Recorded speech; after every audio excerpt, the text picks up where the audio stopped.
Démarrons par Lille, les gars. 4 défaites d'affilée pour les Lillois. Là, ils sont clairement dans le dur. Tu ajoutes les blessés. Donc là, on est sur une soirée, tu l'as dit, Flo, bien pourrie. Bien pourrie parce que...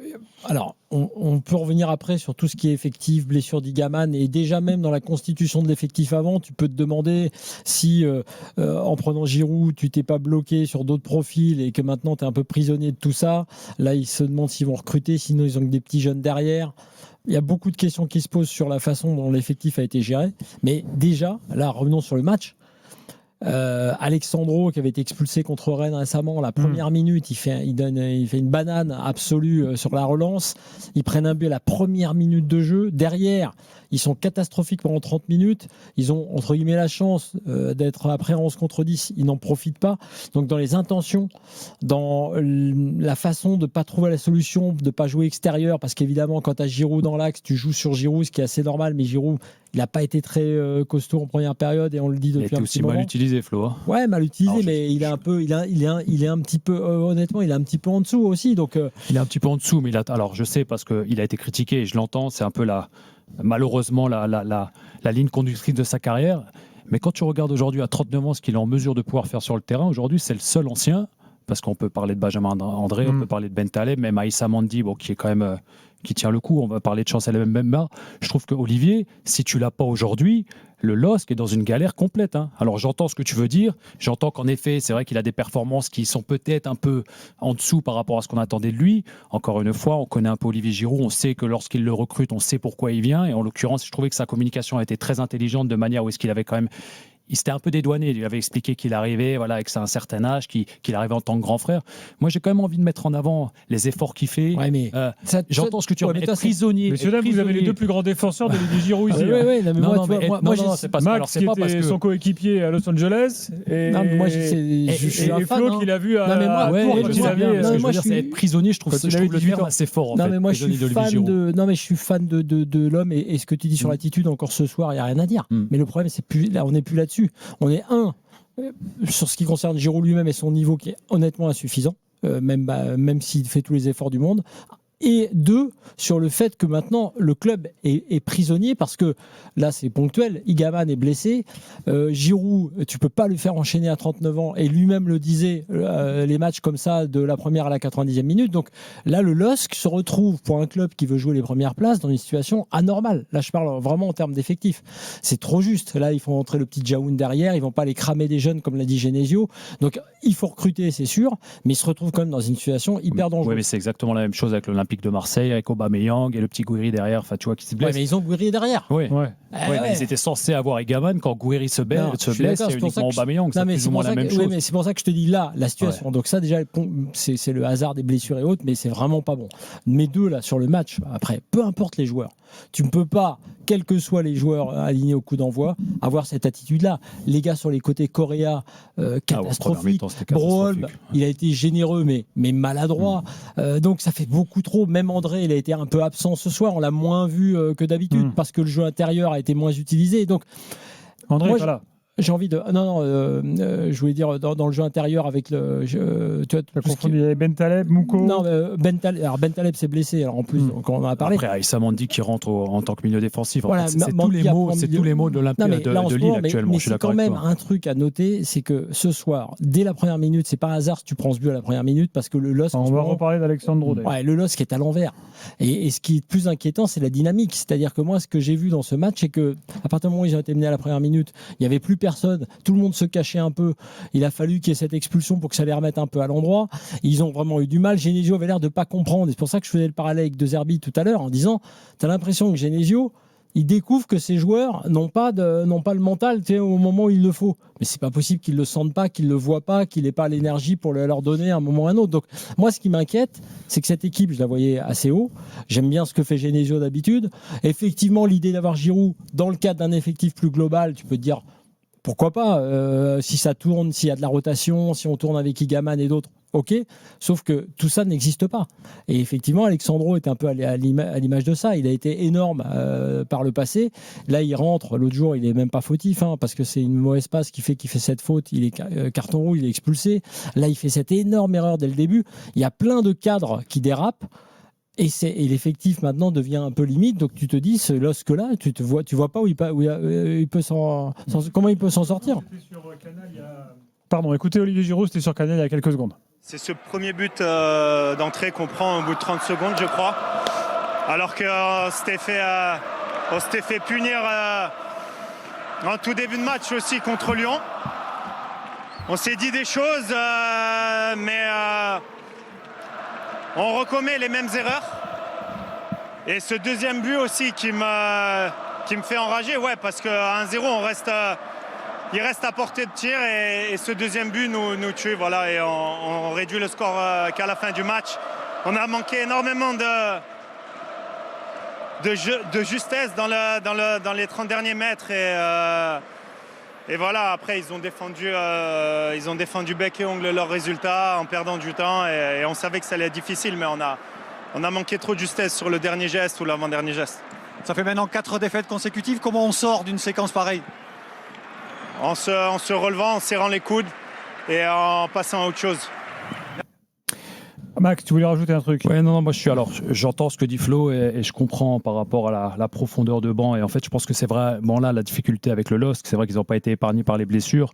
Là où moi je vais mettre en avant l'effectif de Lille, et c'est vrai que c'est pas forcément le cas aujourd'hui en Ligue 1 où est-ce qu'on sait qu'on a besoin de rajeunir les effectifs parce que c'est aussi la manière de jouer qui est de plus en plus rapide et il y a de plus en plus de matchs. Donc en règle générale, c'est vrai que tout ce qui est trentenaire et les joueurs d'expérience, on a tendance un petit peu à les mettre sur le côté. Aujourd'hui, au LOSC, j'ai l'impression que les seuls joueurs qui performent, c'est les trentenaires et plus. C'est Aïssa Mandi. Alors j'étais très dur avec Aïssa Mandi au début de la saison où j'avais dit que c'est vrai qu'il était un peu en cours de forme, mais c'est vrai que je l'avais critiqué, il me semble, après le match de Lens, mais il avait joué arrière droit et c'est vrai qu'à son âge, il est beaucoup plus performant dans l'axe et c'est le cas. Pour moi, c'est le meilleur Lillois cette saison. C'est la même chose avec Benjamin André, c'est la même chose avec Ben Taleb et c'est la même chose avec Olivier Giroud qui certes n'est pas vraiment en réussite devant le but, ça je vous l'accorde.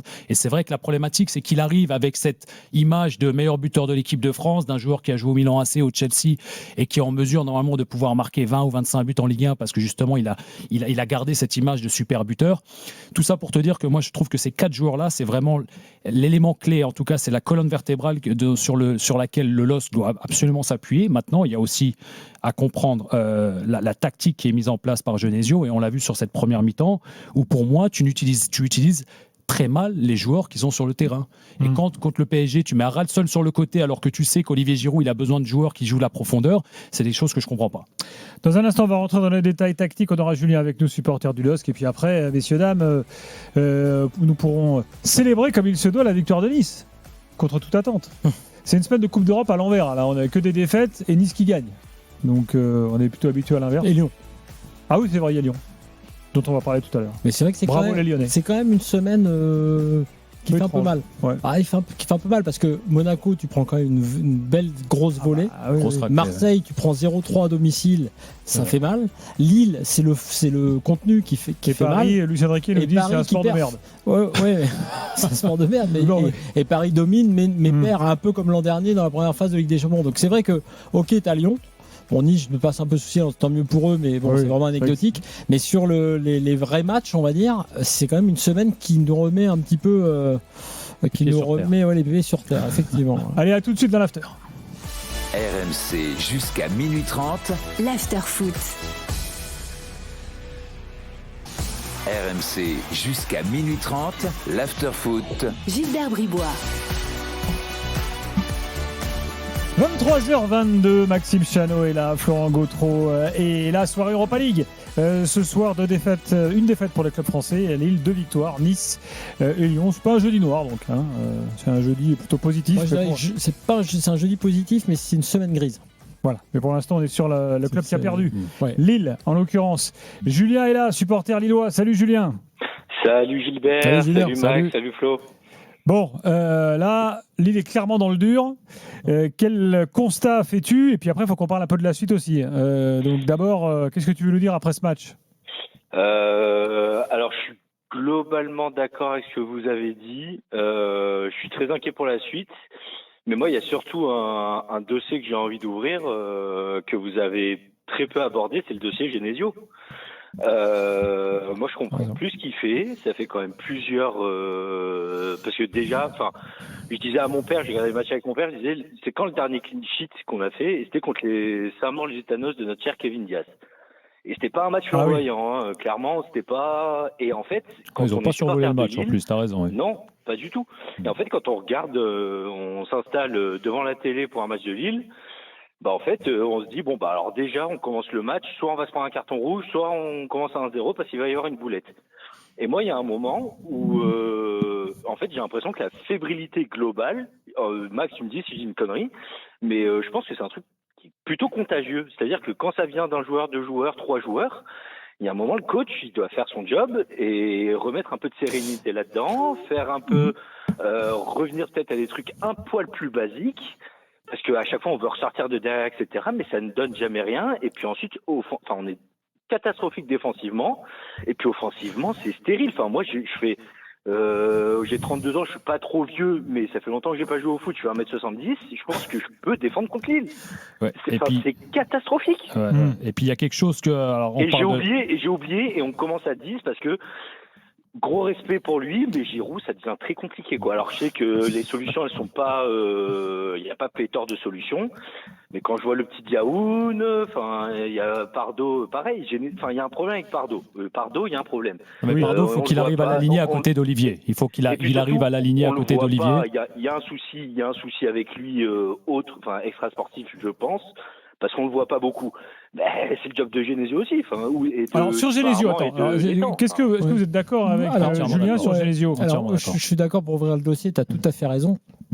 Et notamment sur le premier point que tu as donné, il y a un truc, moi, je vais en parler tout à l'heure pour De Zerbi, je pourrais en parler pour d'autres coachs, qui m'intéresse sur la façon dont tu te comportes. Genesio, à chaque fois qu'il se passe un truc, tu as l'impression sur le banc qu'il est catastrophé en disant mais qu'est-ce qu'ils sont en train de faire, mais qu'est-ce qui leur arrive, mais qu'est-ce qu'ils font les joueurs. Quand c'est pas l'arbitre.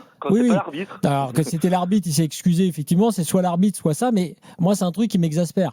Si tu parles de tes joueurs en ayant l'air de découvrir, de te demander, tiens, c'est bizarre, je comprends pas pourquoi, je me souviens de Zerbi après le match contre Nantes, bah ouais, je sais pas pourquoi les gars étaient comme ça, parce que la semaine d'entraînement, ça a été, je me l'explique pas, tu renvoies un peu sur tes joueurs. Non, c'est pas possible. Si t'es coach, tu dois être à un moment donné en mesure de mettre tes mecs dans les meilleures conditions, de pas t'étonner de voir que ça part comme ça. Si ça part comme ça contre Rennes avec cette mauvaise relance qui aboutit à l'expulsion d'Alexandro, ou si ça part comme ça ce soir avec cette relance d'Alexandro, il y a un problème. Mais quand après, tu n'es pas bon dans tes débuts de match, Flo. mais C'est-à-dire que là, tu parles d'erreur individuelle et ça, Genesio, il y est pour rien. Non, mais moi, je dis pas qu'il y est pour rien dans le sens où ce que je veux te dire, c'est que dans l'attitude, si tu commences les matchs comme ça, c'est-à-dire un peu au petit trot, je pense que le coach, à un moment donné, il y est pour quelque chose. Quand tu vois qu'il aligne Correa, qui est pas bon. Le mec, il a été mauvais tout le match. Il a fini par le sortir quand même, évidemment. Moi, je pense que dans sa compo de départ, il s'est trompé. La preuve, c'est que derrière, il est obligé de changer. Oui, mais la semaine d'avant, il met Mbappé sur le côté contre le Paris Saint-Germain. C'était Mbappé à Ralston. Et tu as vu que ça n'a pas fonctionné. Donc, il arrive un moment où il y a aussi une qualité intrinsèque du groupe qui veut que. Mais il y a quand même un moment donné où tu dois te dire que lui ne trouve pas vraiment les solutions ou le discours pour ça. Et la deuxième chose, c'est ces changements. Donc, tu te trompes et tu as des faits de jeu, tu es à 11, tu dis on va changer. Ok, tu passes en 4-4-2.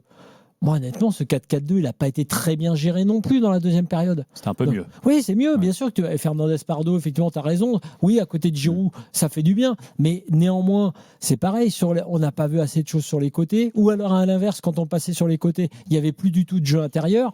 Donc, effectivement, tout à l'heure, je parlais de Benjamin André. Je pense qu'André, il manque. Mais c'est te dire qu'aujourd'hui, tu as toujours besoin de ces joueurs comme Benjamin André, comme tu disais, c'est trentenaire d'expérience, mais aussi dans la construction du jeu. C'est-à-dire qu'en fait, c'est même plus les jeunes qui t'apportent là on va dire de la folie. Tu vois, moi, je veux dire, Correa sur un match comme ça, c'est scandaleux. C'est vraiment le mec n'a pas été bon. Même Broholm qui est titularisé, il tente des choses, mais c'est pas terrible. Voilà. Donc, si tu veux, moi, je trouve que effectivement, à un moment donné, tu as raison. On peut faire l'état des lieux sur les joueurs, mais c'est vrai que là, on a un coach qui ne trouve pas de solution et on a un coach qui mentalement n'arrive pas à retourner son équipe. Alors sur Genesio, Max. Alors moi je pense qu'il y a deux problèmes. Évidemment, il y a le problème Genesio par rapport à sa composition d'équipe, par rapport au choix qu'il fait et le fait de ne pas utiliser Olivier Giroud ou les qualités de ses joueurs. Et j'ai parlé d'Ethan Mbappé qui avait joué ailier droit contre le Paris Saint-Germain ou Haraldsson. Enfin, pour moi, ça ne fait pas de sens. Haraldsson, mets-le dans l'axe, essaie de mettre Félix Correa sur le côté ou Fernandez Pardo, enfin, en fonction des disponibilités. Donc déjà, il y a ce problème-ci. Après, les problèmes individuels,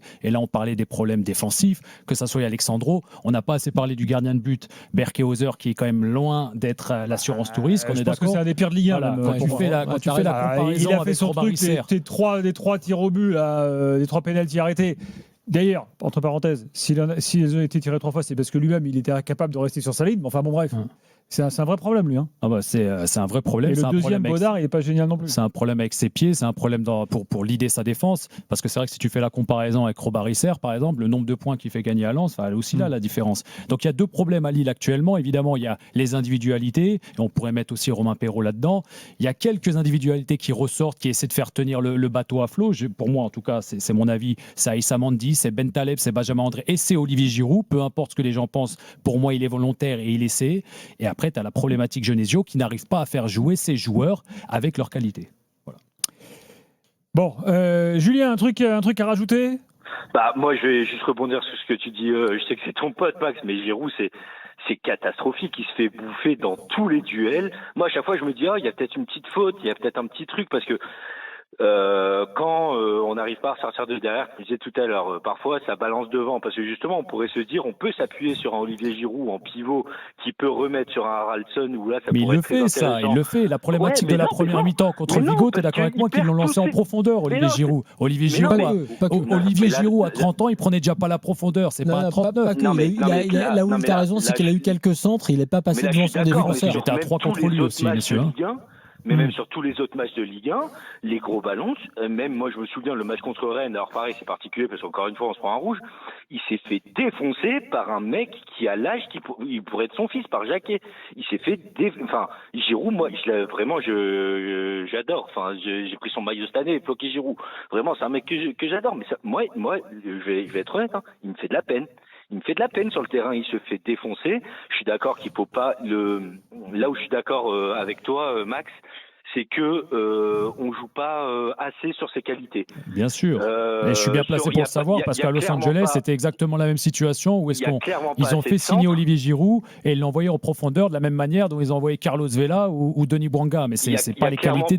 Il y a clairement pas assez de centre, etc. Mais moi je me dis quand il revient, qu'on est bloc bas et que il est positionné au milieu de terrain et qu'il y a un long ballon et que là on s'attend d'un mec comme Olivier Giroud de sa trempe qui gagne quand même de temps en temps un duel pour faire une bonne remise, etc., on le voit pas en fait. On ne le voit pas. Et en fait, moi, pendant des mois, j'ai essayé de le défendre devant mon frère et mon père avec qui je regarde les matchs.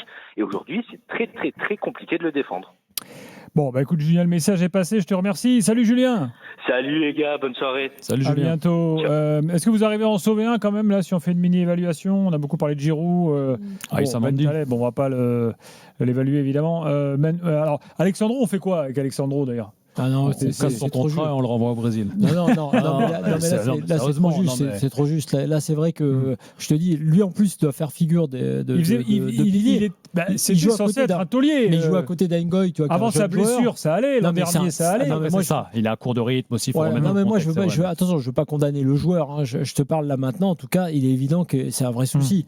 Ça peut arriver aussi, ce qui lui est arrivé sur la première action. Après tout, il est vrai que sur l'expulsion, c'est pas lui qui est en cause. C'est plutôt la mauvaise passe qui fait qu'il condamne à faire faute. Donc moi, je vais pas assassiner un joueur alors qu'il a été très bon et que c'est sans doute un très bon joueur. Mais là, en l'occurrence, c'est pareil. Tu as dans l'effectif, je parlais de la constitution aussi de l'effectif, tu as la gestion des retours de blessures. Si c'est insuffisant, tu ne le remets pas si vraiment tu penses que c'est pas suffisant. Et dans la constitution d'effectif, puisque vous parlez des gardiens, il y a ça aussi. Est-ce que tu peux être le LOSC et viser le top 4 et avoir des gardiens de ce niveau-là? À mon avis, c'est impossible. Parce que maintenant, le gardien, en dehors des erreurs qu'il peut faire, tu as ce que disait Max sur le lead qu'il n'a pas sur sa défense. Mais la troisième chose maintenant, c'est aussi que sur le jeu au pied, sur les relances et sur tout sur les lancements de jeu. Donc là, je pense que pour le coup, par rapport à tout ce qui a eu lieu au LOSC récemment, le recrutement de Giroud, c'est peut-être une fausse bonne idée parce que si tu n'as pas si tu n'as pas la possibilité de faire la rotation que tu attendais, c'est un vrai souci et vraiment à 39 ans, c'est compliqué. Mais le non-recrutement d'un bon gardien, c'est un vrai problème aussi. Et quand tu fais le parallèle avec tous les gros clubs de Ligue 1 qui sont en train de souffrir actuellement en façon de parler, c'est le PSG avec Lucas Chevalier qui est en dessous des attentes et c'est l'Olympique de Marseille actuellement avec Rouli qui est quand même depuis quelques matchs en dessous. Hier, je me suis fait un peu allumer par Daniel et qui était là Eric Dimeco, parce que je dis que Rouli avait été catastrophique. Il m'a dit non, t'es dur. Moi, je vais te donner un point sur Ce lequel. matin, je vois les notes que tout le monde lui a données. Il Ouais, a les non, pires il notes de tout le monde. n'a pas été bon. Et puis surtout, Ouais. ce qui est vraiment intéressant. Bon, enfin, c'est une parenthèse. Mais... Non, mais c'est une parenthèse, mais tu as raison, c'est intéressant sur un point, c'est de voir à quel point un gardien qui, pour moi, était le maillon fort quasiment Ah à un oui, moment lui, donné c'est de bien l'OM. Marseillais. C'est vraiment. Il a été top. C'est vrai que c'est étonnant de voir à quel point, dans On parle une de l'OM séquence après minuit. de quelques matchs, il est vraiment, on va dire, en manque de confiance, quoi.